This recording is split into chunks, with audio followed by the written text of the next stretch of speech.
Okay, and so today on pigs flying and probability, we are going to look at combinations. So N, choose, or. So combinations all to do with our choices.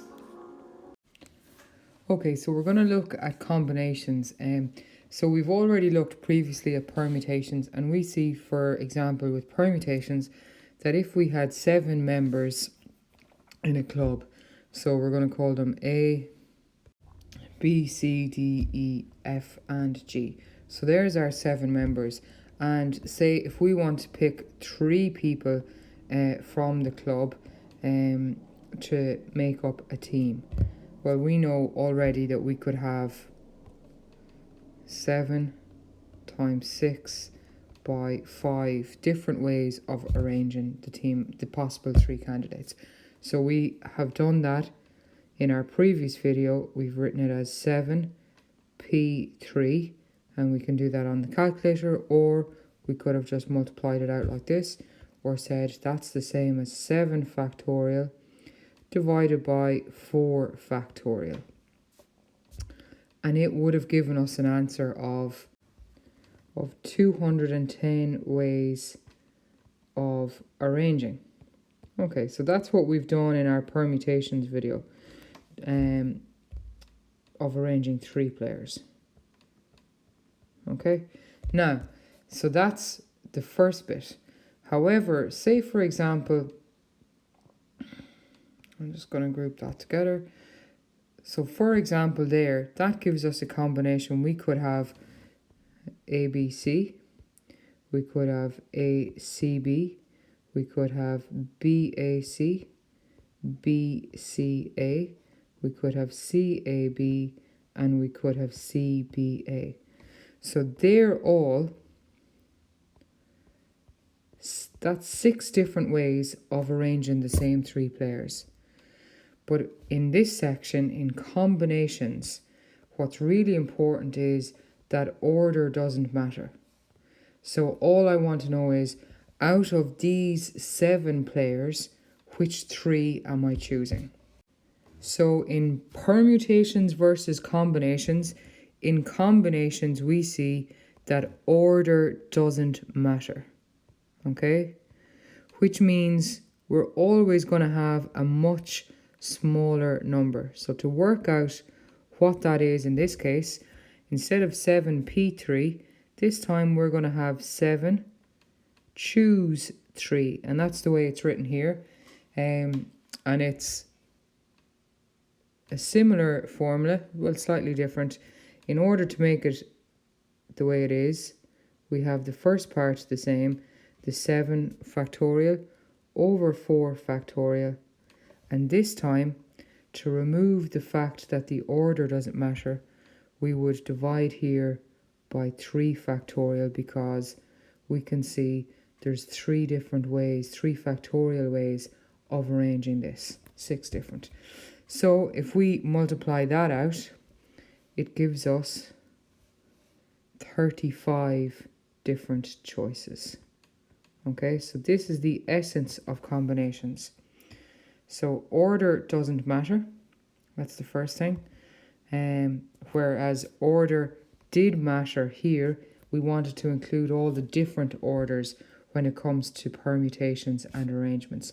But in combinations, order doesn't matter. So we'll always have a much smaller number as an answer in combinations than in permutations. Okay, and so just as an official way to write this, well, it's often written like this, where the N is above the OR in a long roundy brackets, and it's called NC or N choose OR. Okay, and so we say, and you will see this button on our calculator in a minute, and the formula for it is N factorial over OR factorial times N minus OR factorial. And basically what it means is, here on the bottom we want to see, if you see it, 4 and 3 add together to give us 7. So that's what you always want to make sure about on the bottom. So that formula is very important for us, And on the next page, we'll just have a look at it on our calculator, how we can do it. So here, if we look at our example again, so we have 7 choose 3 here, or 7C3. So again, same thing, we'd press 7 here on our calculator, so we'll get 7. And then we go to our shift button, and then very down here beside the NPR one, over the division symbol, we see NCR. So we would press that, and then obviously our 3, and it would give us an answer of 35, and you can see how it appears on your screen. Okay, so that's combinations. We'll look at one brief example. Okay, so here we're told there's 13 hockey players on a panel, including the captain. The manager has to choose a team of 11. So how many different teams could she possibly pick? So part 1, if there's no further restrictions. So we're just choosing, so we have 13, choose 11. Or on our calculator, 13C11. And that gives us, or we could insert it into the formula, which is 13 factorial over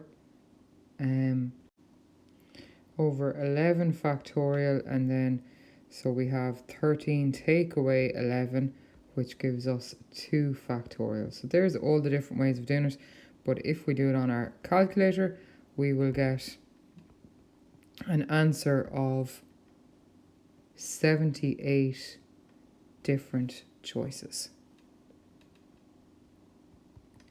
Also very good in these questions and in the ones on permutations, always write down what it is afterwards.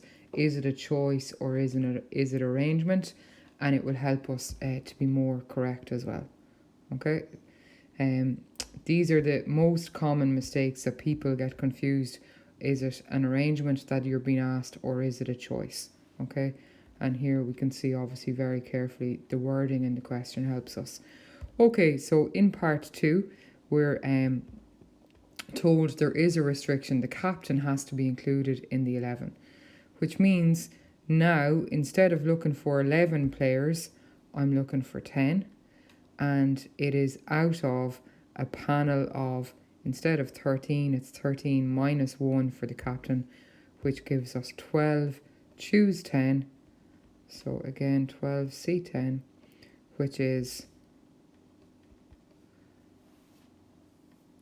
equal to 66 choices.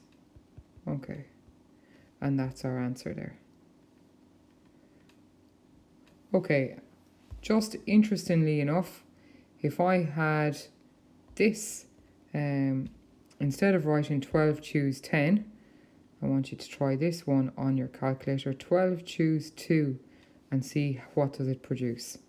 And again, we should get an answer of 66 choices, and the reason why, it's called a twin rule. So here 10 and 2 both add together to give us 12, so it's always going to give us the same number of choices. So here 13 choose 11 would have been the same answer as 13 choose 2. So it's called the twin rule, and we'll look at it now more closely.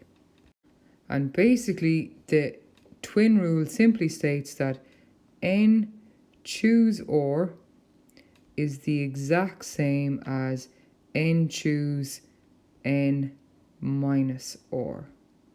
Okay, and that's all it is. It's called the twin rule. We've seen it there in the last example, and we don't need to be able to prove it. Okay, we could very simply, because we know that this side here, the left hand side, would be equal to n factorial over n minus or factorial times n minus or factorial. We know here the right hand side would be equal to n factorial over n minus or factorial times n minus or factorial. and tidying up the signs there, we get that that's equal to n factorial over n minus r factorial. And what happens here, that minus becomes a plus, that cancels with that, and it just gives us r factorial there, which is the exact same as this side here. So that's how the twin rule comes about. Okay, so it's just something for us to remember, and we'll proceed on with another example or two. Okay, so here we're told a chess club has 11 members, 6 girls and 5 boys. A committee of 5 members is to be formed. So how many choices are there if there's no restrictions? So that's very simply 11 choose 5, which we know is 11 factorial over 5 factorial times, well, 11 minus 5 is 6 factorial. Or we could just go with our 11 choose 5 button on the calculator, which gives us 462 different choices. Okay, so part 2 is a bit more different. In part 2, the question says how many choices are there if there must be more girls than boys on the committee? So, well, what are our options? We could have 5 girls, that's one possibility. Another possibility is to have 4 girls and 1 boy. And a third possibility is to have 3 girls and 2 boys. Okay, so there are 3 possibilities, and just obviously if it's one possibility or another possibility or another possibility, we just remember that the word or in probability means that we add. And then obviously the other big word from probability from the past is that and means to multiply. Okay, so there, just a little aside. So we'll put this up here. Anyway, so let's go. Here we have, so 5 girls. Well, there were 6 girls originally, so that means we have 6 choose 5. And so we have multiplied by 5 boys choose 0. And then just like we said there, we're going to plus, here we're going to have 6 girls choose 4, and that's going to be multiplied this time by, well, we'd 5 boys and we're choosing 1 boy, plus our other possibility is that we have 6 girls and we choose 3 of them, and we have our 5 boys and we choose 2 of those. Okay, so we put all of those into our calculator. So 6 choose 5 times 5 choose 0 gives us 6 choices. Plus, and 6 choose 4 times 5 choose 1 gives us 75 choices. And our last one, 6 choose 3 times 5 choose 2 gives us 200 choices. And so we see again the restrictions are reducing our possible number of choices. So that gives us 281 different choices for the committee if there's going to be more girls than boys. Okay, so there's those 2 solved, and one further example before we finish. Okay, so here in this example, we're asked if n choose 2 is equal to 21, find the value of the natural number n. So before we proceed, say for example, we had something like 5 choose 2. So we could do our 5C2 on the calculator, or we could do 5 times 4 all over 2 by 1, which we've done before, and that would give us 10 choices. Okay, so basically what do we see here? 4 is one number less than 5. So we're just going to have that over to the side just to help us here. So here we have n choose 2 equal to 21. So basically that could be n times, well, what's 1 less than n? It's going to be n minus 1. And here over 2 by 1, and that's equal to 21. So now we're going to be able to solve very easily for n. So that gives us n squared minus n all over 2 is equal to 21. So multiplying both sides by 2, we get n squared minus n is equal to 42. Just making that smaller. So bringing the 42 over, we have n squared minus n minus 42 equal to 0. So we've a nice quadratic. We've our two brackets and 7 and 6, minus and a plus, because obviously here is minus. So we know that 1 has to be minus, 1 has to be plus, and then obviously the bigger number is the minus. So that gives us n minus 7 equal to 0, n plus 6 equal to 0, n equal to 7, or n equal to minus 6. And we're told n is a natural number, so and it's also that it's greater than 2. So we discount this one, and this is our answer here for n. Okay, so there's a few examples. So make sure that you get all of the notes here done written down into your copy. Okay.